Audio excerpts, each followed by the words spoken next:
Welcome to the Better Business, Better Life podcast with Stuart Wilkinson and Dave Jags for welcome, part Dave. two. Part two. Dave, Part two.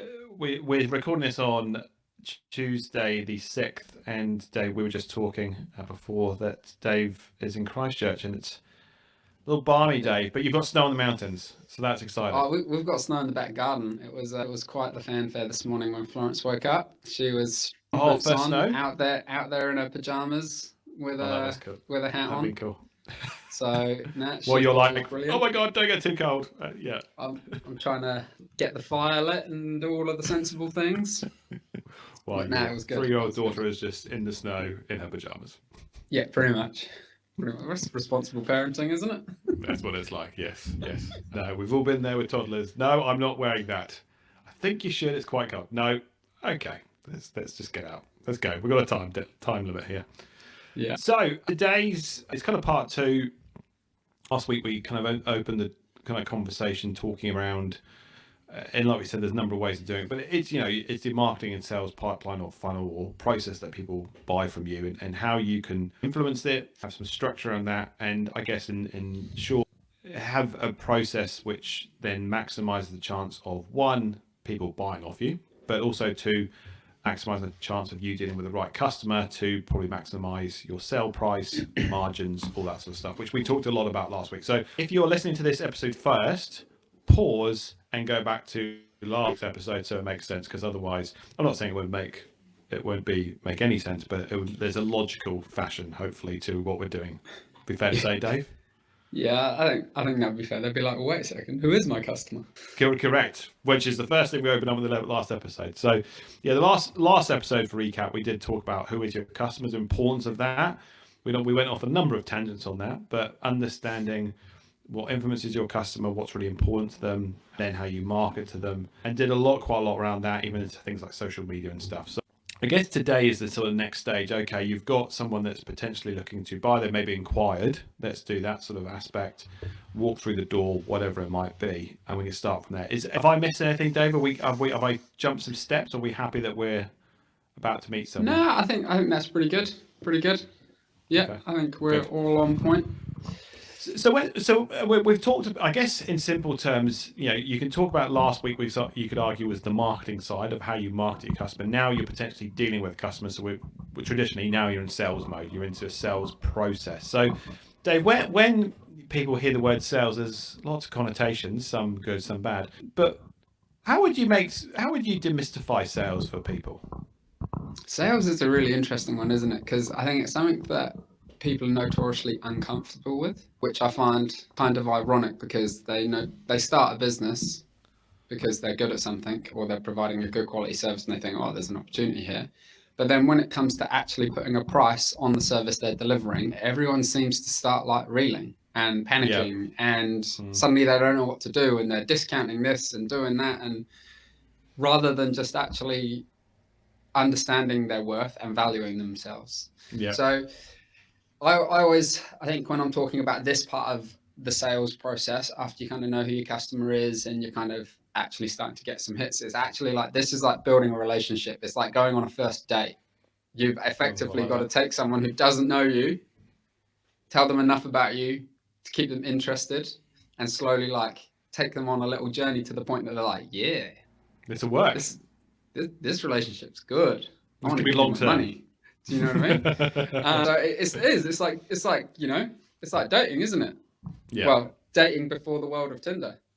Yes, but you are right, Dave. Like, I think that people in lots of organisations, big, small, whatever, sales is kind of traditionally has been a bit frowned upon. It's got a stereotype. It's got used car salesman kind of analogies. But the reality is, without sales, no business exists. No business in the world unless you sell something. So I used to tell my CFO and all these people that I used to work with when I was in sales and sales management is they can have all the fancy degrees and talk about how much academic work they've done. And I go, cool, your job wouldn't exist without sales. And that really annoys people. So it is a thing that, you don't go to university for, you don't go, whereas university you go to, you'll do a marketing degree or you do an accounting degree or whatever, project management, that sort of stuff. Whereas sales is kind of people get thrown into it, they kind of end up there. But it's often been known as more art than art, and people are just good at it. That's complete bullshit, by the way. Some really good salespeople are often very process driven. They're very detail driven.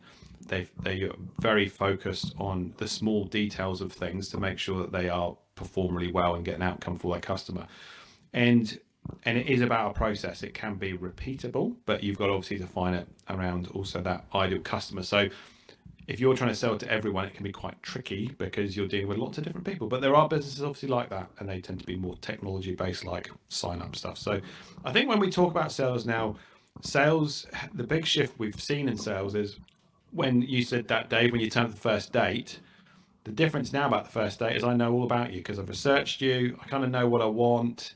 I've done some reviews, or I've compared one product to another product. Like, people are more informed because of internet, and you've got social media where you've got people giving reviews. Like, the minute you want to buy something, you just go onto YouTube and there's about 1 million people telling you what's the better version and stuff like. So there is lots of information for buyers to come and pretty informed. Good example, recently I had to go and buy a new TV. So for some reason our TV just stopped. So I did my research the night before, went into how many normal, and I was like, I want that one, because I knew after, I was pretty informed. Now there was a couple of questions I had. I was like, oh, I want to understand the difference between these two models, but I knew what I wanted, and I think that is the difference, that people they're pretty well informed on what they want. But then the other side to that is, because there's so much information, people can get confused. So there is your role a little bit is to help them wade through that a little bit. Yeah, and I think potentially kind of the difference there is almost stores have almost become a place where you can just pick up rather than get it couriered. It's not necessarily somewhere that you get the sharpest price, or you can go in and haggle on the price, but you're right, people do a lot of research online. And I think when I think about sales, I'm thinking more of potentially service industries, or somewhere where actually the person doing the delivery is actually more important than the product itself to a certain degree. Do you know what I mean? Because all the products are comparable. So actually it comes down to, well, how timely can they do it? How cost effectively can they do it? And, do I want to work with this person? So I guess that kind of leads it nicely into, it's like when I used to get a lead, and the first thing I'd want to do is just qualify that lead. And part of that qualification process is, one, are they like kicking the tires to just sound me out? But two, it was a case of understanding, well, where did they come from? Because if I could understood where they come from, I kind of knew what they were after. Because, when we're talking about our A clients, B clients, and C clients, if they kind of referred, one of your C clients referred me, well, it's like, okay, right, I know you're in this kind of level. There might be opportunity for upsell, but actually this is the kind of band you sit in. And it might be someone looking for a basic gym membership. Whereas if an A client referred them, it's like, okay, well, we're talking hundreds of dollars a week into like that kind of gym PT kind of modeling type stuff. So actually, well, I need to take you on a different sales journey to what I'm going to take the C client. Correct. Yeah. Very different sales journey. So I think, so my first step would be lead qualification. And a lot of that lead qualification is actually about listening. It's about asking some questions and then being comfortable to be quiet and let them talk and let them tell you everything that they want to tell you. So question there, Dave, you've used the term lead qualification. And so did you have a process for your team? And I'm guessing this is when people either phoned in, emailed, whatever. But did you have kind of a pretty, as you said, it was about understanding where they come from. But did you have a kind of couple of structured questions, or how did you do that? We had a list of questions for people to pick and choose from. So one of our biggest things was like, we wanted people to be authentic. So I didn't want them to read. We didn't want them to read from a script. So it was like, hi Dave, welcome to Dave's gym. How are you today? Here's a bunch of questions. So like some of the questions we'd have would be like, where did you hear about me? Or where did you hear about us? So, the doctors referred me. Okay, well, you're probably going into physio, or do you know what I mean? Or so-and-so. So you ask that question. And how can I help you? That's obviously the word help. There's something so powerful about that, rather than what services can I provide? It's like, how can I help you? Do you have time frames on trying to understand their urgencies? And just kind of pushing along those kind of questions was the big one. So particularly on the time frames one, if you've got someone who's injured, that would be a good thing. Where are you located? Because obviously if they're kind of in the local vicinity, they might want to just pop in at lunchtime. So just any question that promotes them to talk was basically where we kind of where we push things, because that was our kind of initial thing. We weren't like a one-off sale. You want It to, was it's the repeat. start of a So relationship. we wanted to put more time and effort in at the front. We wanted to front stack so that we built a relationship, which meant they never left. And I think it's interesting there, Dave, is that how you can help. And it sounds like such an obvious question to ask, but I think, we get in our business, okay, you're phoning an accountancy business, people can go, oh, they're obviously after accounting. Like, presumption is the death of sales, to be brutally honest, or maximising your opportunity. So Yeah. presuming, oh, cool, you phone a gym, so you obviously have a gym membership. Like, and they probably are, but actually really going, well, how can I help? Well, what I want to help is I've been thinking about this for a while and I've had some health issues and I know I've got to get healthy, like, or whatever. Like, there's a very Yeah. different understanding of what they're trying to do. Okay, that's really good to know about your goals or whatever, isn't it? Like, it's just getting a real good context of why are we here? Like, what's driving you to suddenly go, let's pick up the phone and actually do something about whatever said thing is. Yeah, and often, if it's like you go down that help route, it gives you a bit of an insight to their, like, I kind of talk about touch points, and it's like Mm, all those kind of trigger points for a client.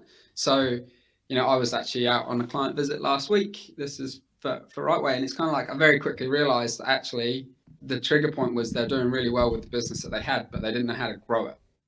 Do you know what I yep. mean? So it was kind of like that's where they were stuck, and it scared them because if they didn't grow it, they were kind of stuck in this lifestyle they didn't want.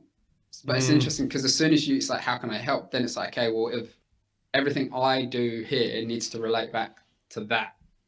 yeah. Do you know what I mean? If I wander off that way, of course, then I'm not servicing them where they need to be serviced.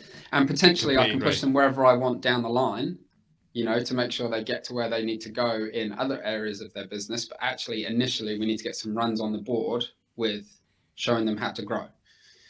Yeah, and Um, but that's a yeah, good example also because it's easy for us, in our industry, we get to see the numbers of businesses and our accounts of our clients, obviously, and go, oh, they're making a profit, that's great, or whatever. Our number in our head goes, oh, that's not bad.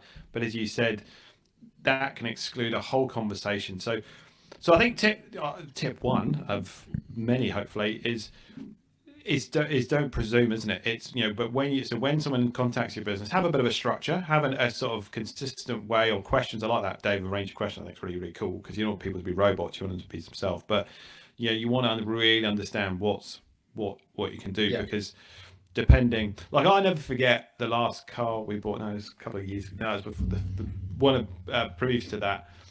And you kind of, the guy's doing the demo and whatever, opening doors, and he goes, oh, and there's what are they called?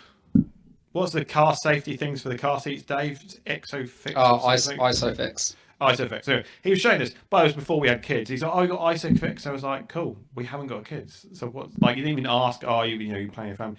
So it's just like, again, understanding what they are then goes into, okay, what are the things that are really important to me to show of our service, our product, whatever, that's going to relate to what they're Yeah. about, and take, as you said, take them down that path that's going to be really super important versus others which are actually not important to them. That's minimal to what they are. So really understanding those sort of things are super important. Yeah, so like we'd so just to build on that into that next stage, so we'd qualify the lead with those questions, and then that would lead us in one of three directions. And I'd advise this for anyone, to be totally honest, to have like directions that it leads you. So the reason we did that is we kind of identified our A's, B's, and our C's clients. So you qualify the lead, check that they weren't kind of tire kicking, get as much information as you can, and then you'd finish the call with something extremely proactive. So if they were kind of in that kind of what we'd call a C bracket and they're pushing to the gym membership, what's cool, I need your email address and I'm going to give you a 2-week trial at the Yeah, gym. Yep. So I'll send it through. I'll check it's gone through. I'm going to check tomorrow that you've been able to kind of activate everything. But before I leave, I want to book you in for your first class before I get yeah, off the phone. And ideally one with me because we've already got a point of contact, so I can just check everything's okay. And if you can come in a little bit earlier, we'll do a bit of a health and fitness screen. Yeah. If not, we can do it afterwards and we'll kind of just sound it out as we go. And then all the way through to the A one, which is brilliant. We actually need to check that we can work together. So can you come in for an hour so we can really kind of sit down and unpack this and work out what the right route mm, forward. Do you know what I mean? So it's actually two very different scoping sessions. One's like, right, we need to get this done. Do you know yeah. what I mean? Because it's our lower cost entry. The other one is, I'm going to give you an hour of my time, which is unbillable. Not going to get it back, but this is a relationship for life. Yeah, but there's the sales manager, me, Dave, is loving this, because what you are doing is you are taking one of this guy I used to work with is the minute you go off the phone call, whether it's a video call or a meeting or whatever, you've lost control of the situation. And that sounds really dramatic, but what you're doing there, Dave, is you're controlling, hey, this is the next step. I'm locking in our next step, which is I want Yeah. to make sure I get you in to meet you face to face, and obviously different process around that, but you are controlling it. I'm not going to go, that's great, I spoke to your phone. What I'll do is I'll send you an email with some options for some times that you might want to come in and just see how you go. Email goes, nothing happens. So then what happens is we're phoning them again. Oh, missed call, voicemail.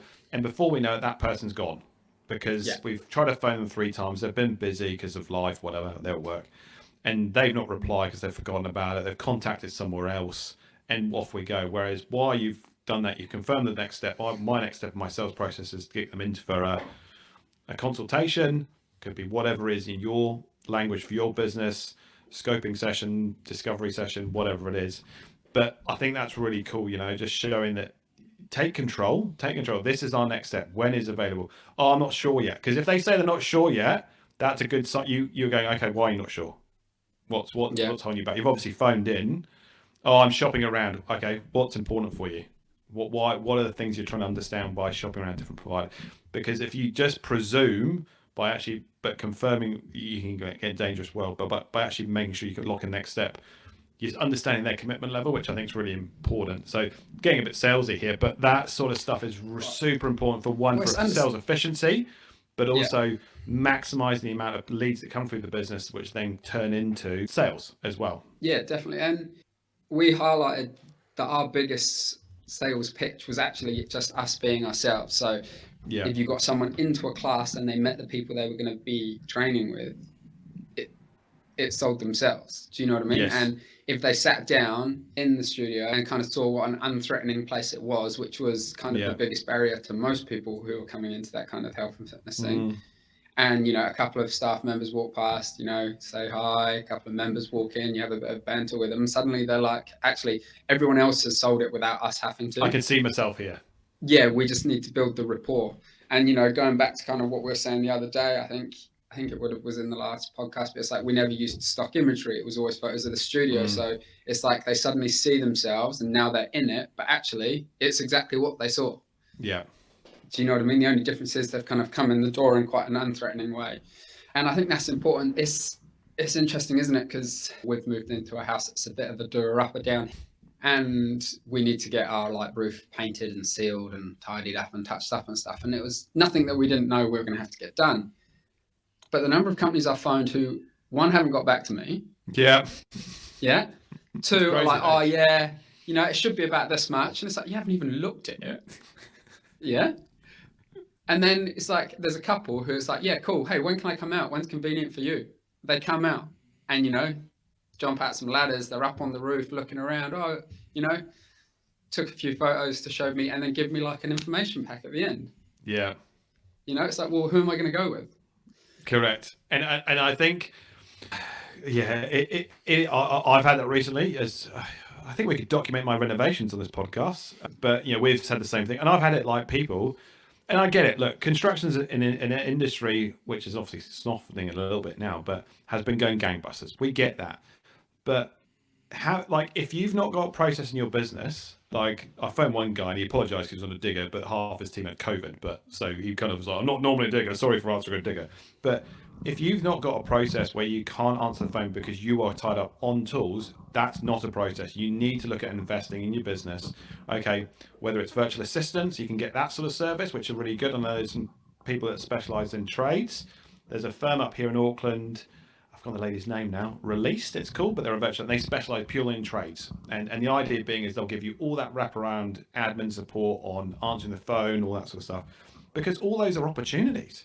And so it's all very good. I'm busy now, but as we know, things are starting to soften. But also, those customers, they might go, oh, so if you are busy, great. Go back and say, sorry, we can't quote for another 2 months. They may go, oh, I'm looking for 6 months. I'm thinking of doing this renovation 6 months. Oh, that's really good to know. So again, just presuming because you're busy that you can't just keep your, and that's all part of your brand. Like the word brand, often people think it's looks and logos, but the way I've always, and I heard a guy speak about this, brand is when it's every interaction in your company. So you can have the slickest website, But if you then phone the person and they're like a bit rude and just, oh, sorry, mate, won't help.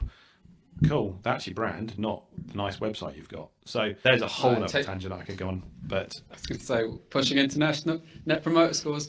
Into lots of stuff. But I think it's a good point, Dave, of just that example is really common in some industries of just not getting back to people and stuff. And whereas even if you might not buy off that person, if you've been treated really well, if your mate goes, oh, do you know anyone that's sparky, or you go, oh, I didn't go with them, but these guys are really good to deal with, so maybe try them. It's just all these little 1%ers make it up a lot. And I think you need to highlight for anyone out there, it's like once you've qualified that lead, it's like, so I kind of explained what we used to do as our kind of next step, our scoping sessions, or our however you want to look at it, because it was a bit different. But actually, if you've qualified the lead and you're a Sparky, you need to understand, one, who that client is, but do your research. Do you know what I mean? If you get a phone call from someone who's like, oh, so-and-so architects, I just wanted to have a chat with you because I potentially want to hook you up with one of my clients. Like, take the time, go through that architect's website, find out who they are, what their values are, so that when you go and have a chat with them, you're going in like hot and loaded.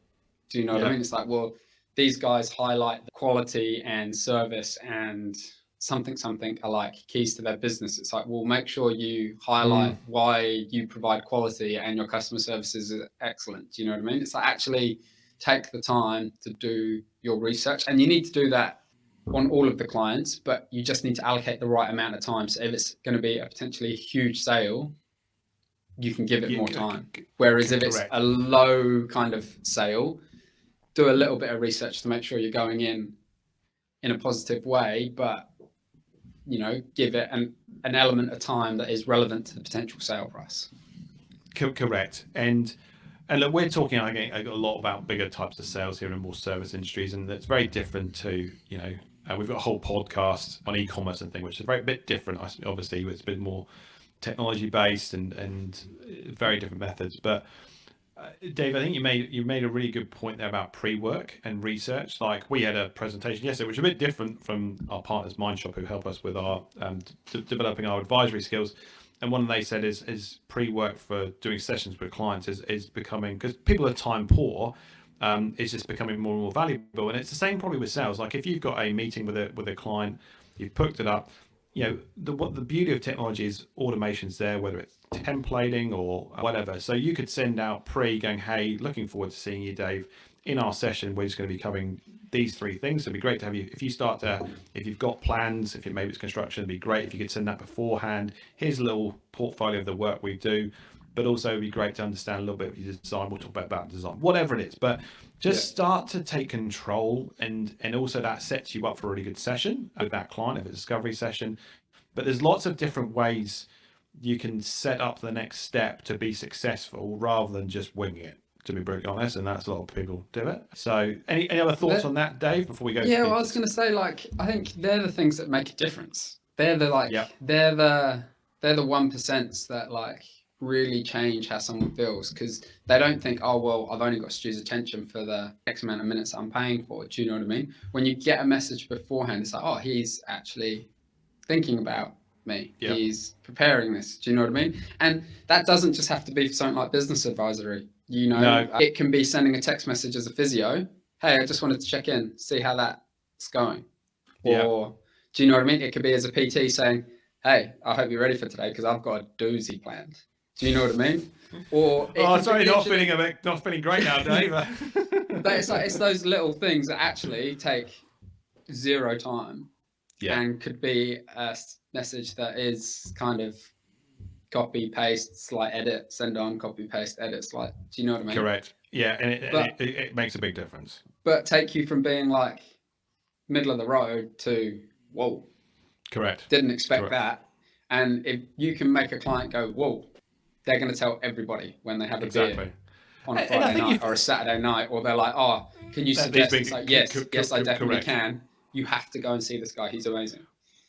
And I think, and I'll tell my story, which I told the business 2 weeks ago. So back to my renovation, which obviously we should just change this podcast to Stu's renovation stories. But So say you've qualified the lead. Now you've obviously got a meeting with someone. So say you've got a meeting booked in, whether it's a site visit or product demo, whatever it might be for your business. And this could be the same as I'm walking into a store as well. Because think about it, maybe I'm qualified I'm going to go and visit this store. That could be the same thing. So we're now meeting. Okay, we'll use that stage. We're now meeting in person. So the example I had is we are looking at flooring and tiles at the moment, and went to 2 tile shop, won't name them because that would be pretty poor form, big brands. So these are national companies. And you walked in there. One of them we walked around for and there was about 3 people who were obviously assistants who seemed more focused on their phones than us. And so you're like, okay. And the thing with tiles is we know what we want, but you walk into tile shops, there's like hundreds of tiles, and you're like, well, what's good? Do you go for a big tile? Do you go for a small tile? So there's all that kind of design aesthetic you kind of think about. So went to absolutely useless 2 stores. Anyway, we then went to flooring extra in Glenfield here in the North Shore. Emma was her name. Do you need some help? Yeah, we'd love some help. Cool. Talk me through what you're trying to do. And all we did was just talk it through. And she said, have you got some plans on you? Yeah, we have. I showed them off. Oh, that's cool. Whatever. So she said, what's the kind of look? Got the old Pinterest board out because that's what everyone does, don't they, with a renovation. Oh, she's like, oh, that's cool. Well, here's similar things that you're looking at. Things you need to consider. These are the different types. This is more hard wearing. This would be great for this. This is good for the new regulations, the building consent around waterproofing and security they have now in flooring for kitchens and bathrooms. So she says, this is really good for that area. Oh, because it's a big space. Think about a wider panel because it actually just looks a bit better. Fantastic. Here, do you want to take some samples back? Yeah, great. If you send me the plans, I can get you a quote. I got a quote 2 hours later. And it wasn't anything spectacular, but she cared. She asked great questions. She understood it. She said, I'll follow you up in a couple of weeks once you've met with your builder, because she said, oh, what's your timeline? All this kind of stuff. And so I, as a buyer, felt really secure that I had information to make, and something that I didn't really know much about, to be really honest. No, it's flooring, really flooring. And I just think that's like, if you go back to what sales is, your job is to help people buy your product. It's to help. So if you're not helping them make a decision, you are failing in sales. And I just think so often people, we've all had those experiences. We've walked into a store and you're like, I actually do need help because I'm not sure whether it's this type or this type and what's best for my environment or whatever it might be, or what spec's better for what I'm trying to do. And people just wander around and they go, oh yeah, that should work. Cool, great, thanks, mate. That's super useful. Sorry, it's a very passionate story about my renovation, but taking just as you said, Dave, just listening, understanding what you're trying to do, what do you like, do you need some help on? Oh, you've got staff. Cool, just simple things. It was only like 20-minute chat. It wasn't even that long, but we came out and Des said, should we go somewhere else? My wife said to me. I was like, why else? Like, she was awesome. We know she's given us everything we need. And then when the kitchen designer came round, we had the samples to compare to what we're doing in cabinet, and she was like, oh, these are great. And so it made the whole process easy, Yeah. Rant over. I think it's a little bit different in that renovation space because it's a one and done to a certain degree. It is a bit. Whereas I think, you can, I'm just trying to think of a potential industry, but there's other industries, isn't it, where it's like you've got those like lower costs to entry and they'll often use that as a opportunity to build the trust. And actually it's like, well, although it's lower cost, you need to do that client research, kind of like we spoke about, and highlight, well, actually these guys have got a lot of wheels down the line, but I need to validate myself at this point and then grow with them. Yeah, correct. And I think that's the kind of things that you start to get from those scoping sessions when you do that sales pitch. Is like, okay, well, he's talking to me about a kitchen now, but are we talking the whole house if I get this right? Or exactly. He's talking to me about accounting and compliance, but actually they're going to come in and do payroll, which is like our lowest ticket item, to actually see how we handle that and whether they like working with them. And then you can kind of grow from there. Or, in the case of like come into the gym, sound it out, but you never know where people are going to go from that point on once you prove your worth. So I think drawing in on those touch points that they've kind of spoken about, why they actually wanted to come and see you, and then linking everything back to that. But then also, this is my favorite one, is when you're talking about it, present a solution to their problem. Yeah. So the obvious thing is, I'm coming to a gym, I want a gym membership. It's like, well, no, you don't want a gym membership. You want You've something struggled out of at the previous gyms. Yeah. Come and join our community, because actually we've got a real group of like inclusive people. Do you know what I mean? Who are going to notice you if you're not there. and we're going to help you work towards XYZ goal. Do you know what I mean? You're not joining a gym. You're joining a community of people. So it's like, actually look for that point of difference. Do you know what I mean? So you're buying a kitchen floor. Well, you're not buying a kitchen floor, are you? You should buy this one because it's going to give you the kind of feel and aesthetic that you want, as well as meeting your waterproofing requirements for your kitchen and your bathroom. It's like, provide the solutions to their problems.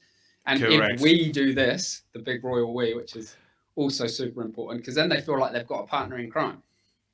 Exactly. But Dave, you've made a really good point there. You're trying to deal with what is a common issue, whatever you want to call it, of reasons that people will quit a gym. Okay, so you've gone, overseeing yourself, you're probably going to ask, hey, have you joined a gym before? Yes, no. Okay, well, you did. So why are you now trying a different gym? What's happened? Because if you understand that, then you can obviously go, okay, we can deal with that. And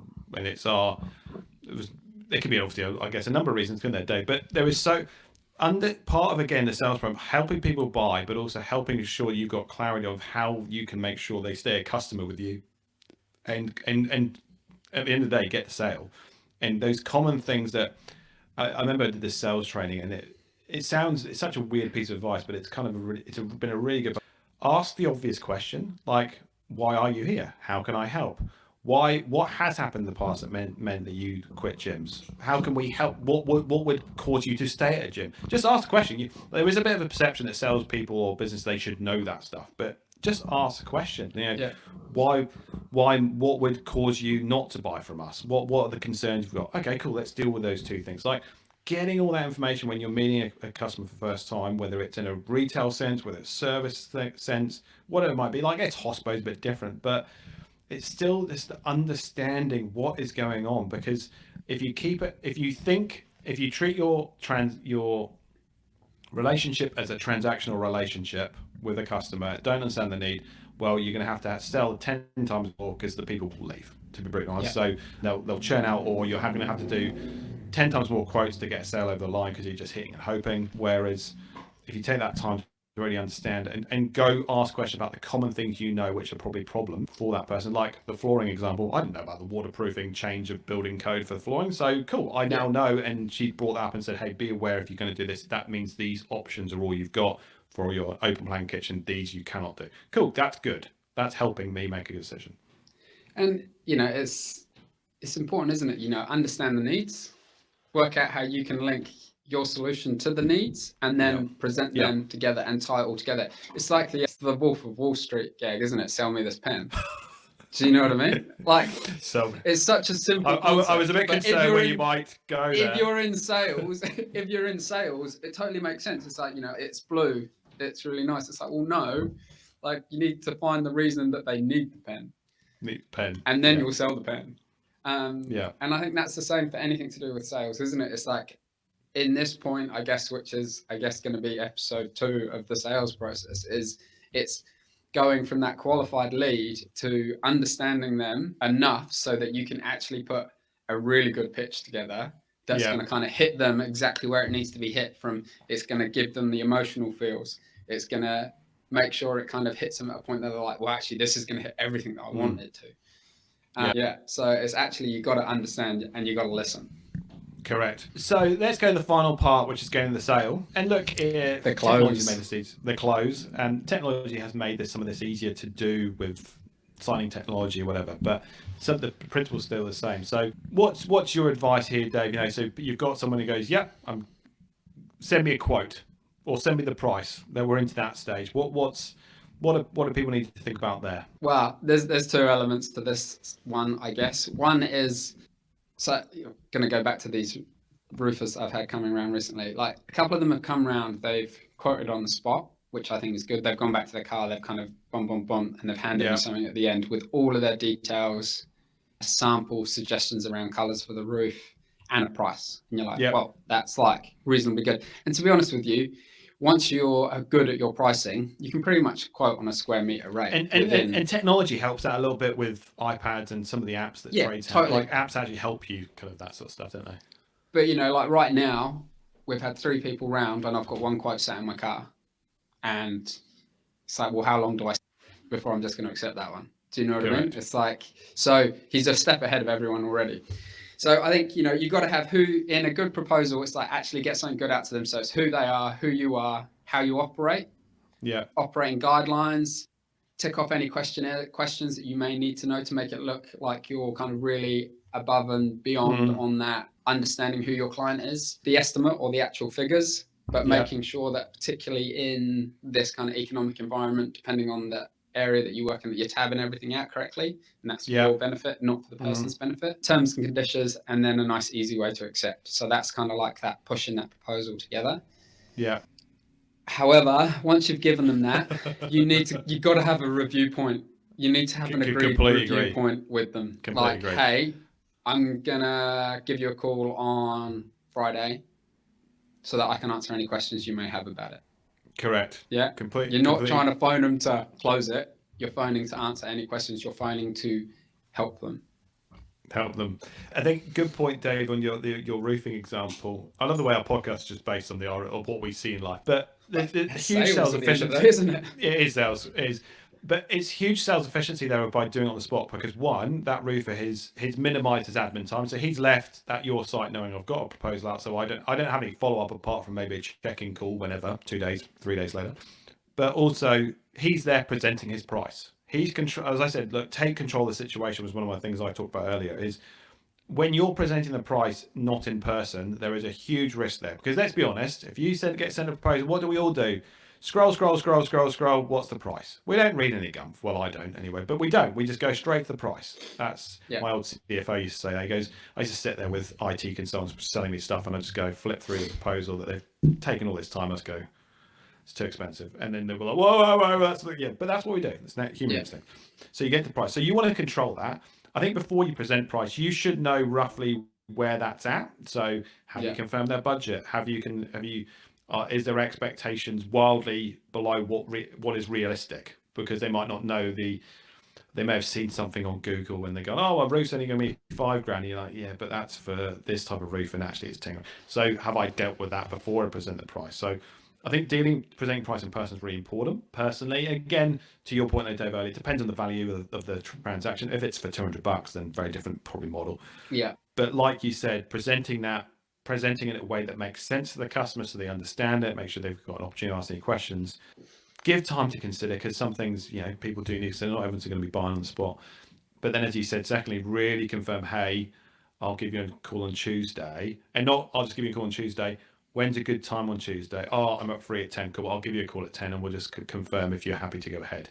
That other thing is, that's very salesy, by the way, what I've just done there. The language you use should always presume they're going to buy. Put them in it. So I'll confirm when we're going to go ahead. Not if you're happy with a quote, or we'll confirm that when we're going to go ahead. See, this is where I'm going to challenge you on that one. Oh, no.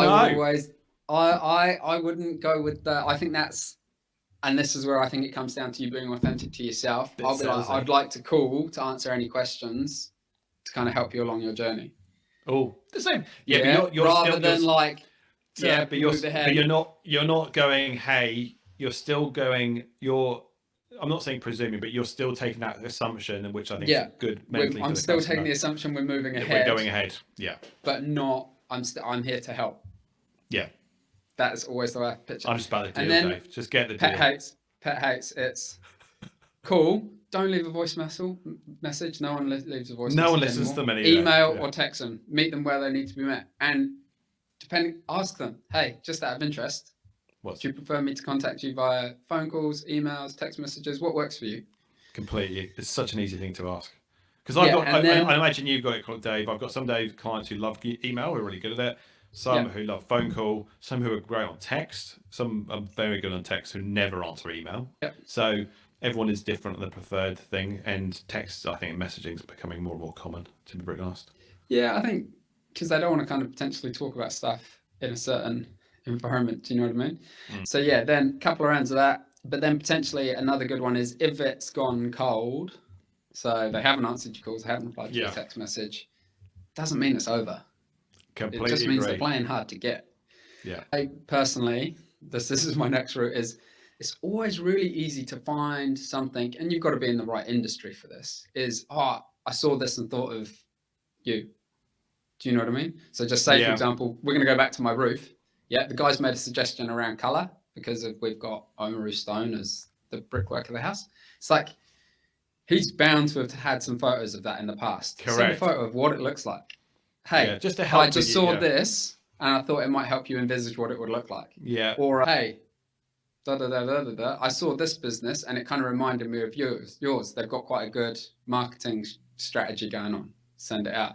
Just something that's like 5 minutes that makes them go, they care. Re-engage, yeah. Do you know what I mean? Opens up some lines of communications again. Because especially if you got, I guess, a larger, sale item, thousands of dollars and stuff, like there's just so much more going to be going on potentially, especially in this market. If you quoted 6 months ago, people might have been borrowing against the house, which has been a lot different interest rate now, for example. So the things have changed. So again, I go back about ask the obvious question. Now, people that's really uncomfortable, but I've dealt with a number of people, and not many people ask, "Hey, are you looking at other suppliers up against us?" No one really asks that. It's like most people know you are. It's like the elephant in the room. But of course, I'm not going to probably only dealing with you because I'm about to spend a lot of money. So of course, I want to get some options here and maybe different design styles and whatever. So ask that question, but also, if you don't hear from them, just give them an out. Hey, if you've got concern around the budget or whatever, if you just start to open up the door going, actually, yes, Stu, can we have a chat about the budget? Cool. Because some people don't want to talk about it. They don't want to bring Kiwis actually kind of are very bad at saying no as well. Like it's so make it easier for them to kind of raise. Block your number. Yeah, just hide. But also just give them, actually it is that. Okay, let's have a chat about it. So there is a bit about that. I'm conscious of time because we're going up. Final part of so we don't have to do 3 is once the deal's done, be really clear with the client what the next steps are, whether maybe it's paperwork, maybe it's certain other terms and conditions, maybe it's timelines, when you'll be in contact or your team or whatever, but be really clear on, okay, because sales and then delivery or whatever you want to product service, it's not separate. It should be this nice seamless thing, which I know is sometimes really hard, but be really clear on that. That has to be really accurate though. Recently I got going through a bit of a sales process. They're like, it's a 12-week turnaround. It's like 12 to 16 weeks. It's like almost pushed it all over. It was 4. Oh really? Yeah, it was like 4 weeks measured to done. So you're kind of like, well, wait a second, what is it? Because you literally almost pushed it over at 12 to 16 weeks. Like I almost went, we're out. And also you should have hopefully dealt with that a little bit in the sales process. Do you know what I mean? And you're kind of like, well, wait a second. And it was done in 5 weeks, but we went with it. 'Cause good service, good kind of everything else kind of stacked together. And it was done in 5 to 6 weeks, but you kind of in 4 to 5 weeks, and you just want to be like, well, now, wait a second. You literally almost screwed yourself out of a really good sale. By just not being by not being accurate on your timelines. And half the time you don't have to, it's just like you said, isn't it? It's showing the next step, and it's actually just being very open and transparent about, hey, sorry, under the pump right now, but actually I will be in touch with you on Monday or Tuesday. They just need to know, not just be dangling in the wind. Because I imagine, Dave, once a person signed up for their gym, were you then trying to book in their first session, whether that was themselves or the PT session? Were you then cool? They have to book that there and then. Yeah. So they know, cool, and then you're into it, aren't you? Then you're kind of away. Yeah. So if they came in to sign up, would literally book them up. Their first session would be booked up there and then. Yeah, and I think that's super awesome. We had issues getting people onto the app or downloading the app. So, those little policies changed. So it's like, okay, so now it's like, actually, please bring your phone. We're going to sign you up. We're going to check you've got the app on your phone there and then. And we're going to help you book your first class. Yeah. So it's like you take away all barriers. So you're showing them how the technology works. And so they've known how to use it. Yeah. Yeah. And then it's like, okay, now you're away. And then also the other one that you do is like, cool, brilliant. So now I can see you've booked into the class as well. And they'll be like, oh, so you can see. And it's like, yeah. And I can also see when you cancel. So I'm on you. I'm just accountable. Yeah. So don't cancel on me. I take that stuff personally. Let's wrap it up there, Dave. We could probably sit here for we're going to do like a 5-hour podcast probably on this. Look, any questions, as always, marketing@rightway.co.nz. If there's anything particular that we've because some of this stuff we brushed over a bit quickly, but hopefully everyone's found that useful. Make sure you like and subscribe and review wherever, depending on the platform you are. It's really useful for us and helping spread the good word of what we do on the podcast. And also make sure you check out all the Right Way social media channels to keep up to date with all the other stuff that we put out content wise, blogs, etc. for business owners. But thanks very much, and we'll speak soon. Thanks, Dave. Cool. Cheers.